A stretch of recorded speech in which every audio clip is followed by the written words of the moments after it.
Hello, welcome to my channel. I hope everybody's doing great today. I just want to touch some things that's been going on, and then I'm going to come back after I put that out, and I've withdrawn the 4 decks of cards. I'm going to pull cards for you guys from the Angel Answers, the High Vibe, the Indigo Angel, and Life Purpose. I think we can all use some messages today. Anyways, I know this isn't my usual desk. I'm decided to mix it up a bit. This is my living room. Marilyn decided to join me in here because she's all part of everything. And this is, well, my decor was designed around her. So, I'll leave it at that. But anyways, let's just start out to say, I've had some challenging things that have been happening, and I've shed a lot of tears over. I couldn't understand them, and one of them being, I won't speak names, but one of them being about child support that just stopped, no warning. And they had told me that they had got another job and it would be coming out and da-da-da-da-da. Meanwhile, something in my gut told me, no, you need to call the prosecutor. Something's not right.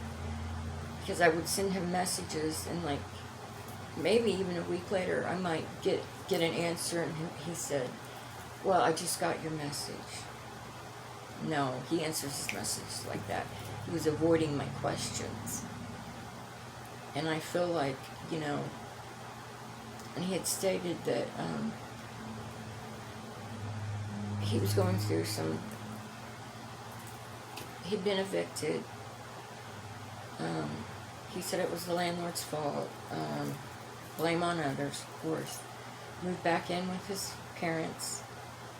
And he had a wife who is expecting.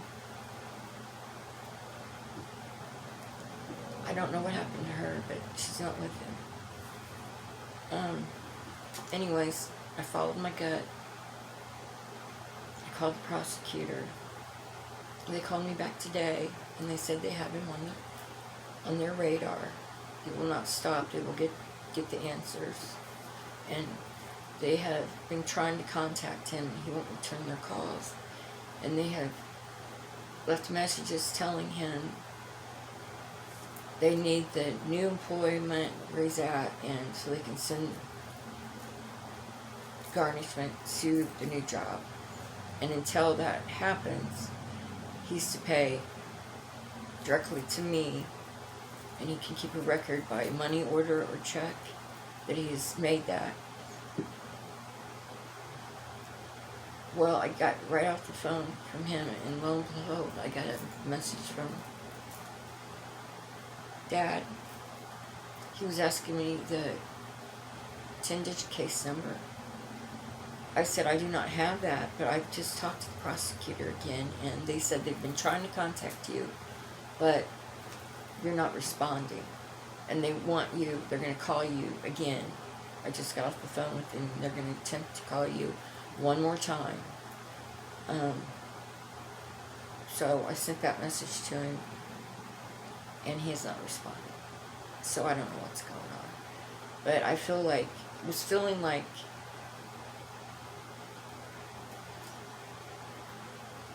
let's just say I've had Soph from 2012.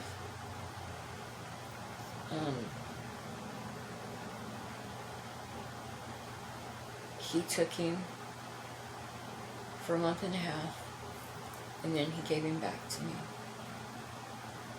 And then I've had him all that time.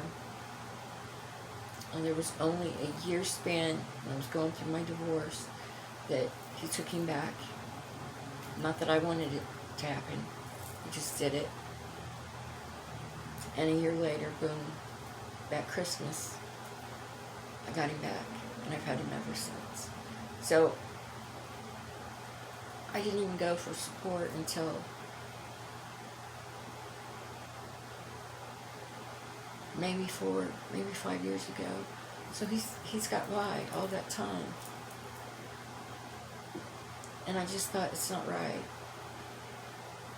And he made the comment that, he's in a bad time. He has to have money for food and gas. And, I understand that. But I feel like your child, the children you've brought into the world, you need to take care of them. Just because that stopped him sending doesn't mean those things didn't happen for Zoe. And I would go without food to make sure that Zoe was fed and clothed. And he comes before me all the time. And, when I took that on, I took it on freely. I understood that. That's what love unconditionally is. And so enough on that. Now I want to talk about the new school that I was in. I know in my last videos I said how extremely crazy it was. I even said, I sent them everything DNA. That's a joke, but, trust me, it was intense. And then, when I had enrolled him, I was having to wait for the process to come out. Meantime, the school he was in Danville, they sent me an email and said, after they said, no problem, we understand you're doing it. I've been in meetings at the school with them. They're the ones who suggested it.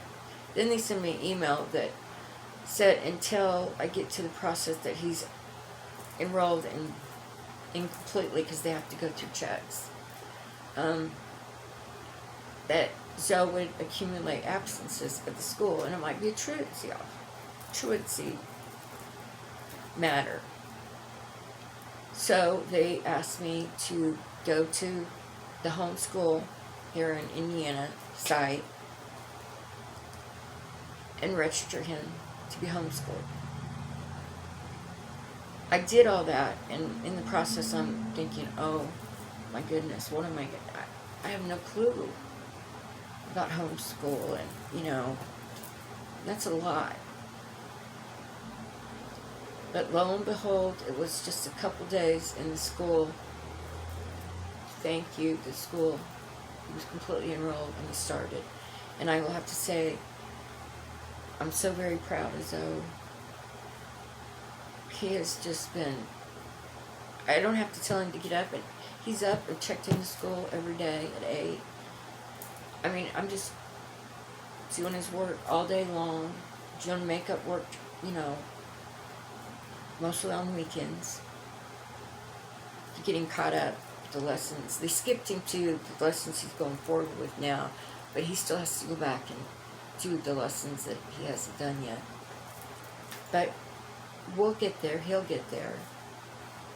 And it's just all worked out. Now,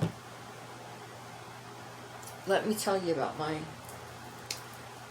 burning ceremony. When I made my intentions, and I wrote down everything I want in my life, and I was very specific. Trust me. And even about my soulmate, what I wanted in my soulmate, and believe me, that was long too, because I covered everything. I forgive a lot of things, but I think my biggest pet peeve is if you lie to me. I don't know why that's been, but that's how I am. Because I've been lied to a lot and betrayed. But so, I see flags. When you lie, I think, well, maybe they just didn't realize what they said, or something like that. But then when I continue to catch lies, I have to put that person out of my life. Because I don't want a dishonest person. I want you to be truthful. I mean, I'm very forgiving, loving, patient. I hit my table and the box fell off. Okay, now get back to the intention. So I had it all wrote down. It was going to be a flamer outside. I knew it. So I'm outside. The moon, I'm in my nightgown.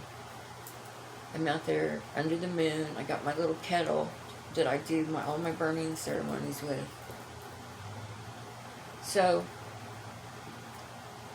that was going up in smoke. I mean, it was like a flame coming. And about that time, and I'm stooped down because I'm, making sure it's lit and staying, and then my neighbor, who was very late at night, we have a little path, and sometimes when he needs to get inside the garage, and he doesn't go through the garage door. He comes to the side and goes in the back entrance. Well,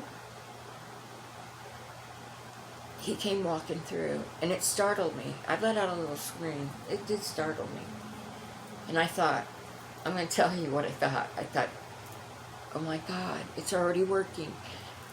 Because I thought, who's this man in the dark walking, But anyways, it was just him, and, I think I startled him as much, and he's probably wondering, what are you doing? But anyways, I sent it all up, and things are already happening from it, and I know. And, every time I meditated, prayed over it, I kept getting the same answer. Trust. Just trust. In my time, I got you. Always the same thing.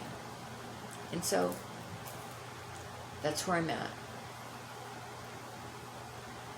That saying, when you learn how to stay calm in the midst of a storm, you've got to where you need to be. It's all about you taking power over you and trusting in the universe and putting your words out to the universe. I'm really careful, and I catch myself, I'll say something, and it might have a tinge of negativity to it, and I immediately say, oh no, I don't want to say that, and I'll rephrase it. I'm being very mindful of what I speak. And that's that on this. And I'm going to come back, and I'm going to do, I don't know which decks I'm going to, I was called for all these decks. So I have them out, saged and ready to go. And I'm going to come back and do messages from those cards to all of you. And I hope you have a wonderful, blessed day. And know you are loved, especially by me. I love you.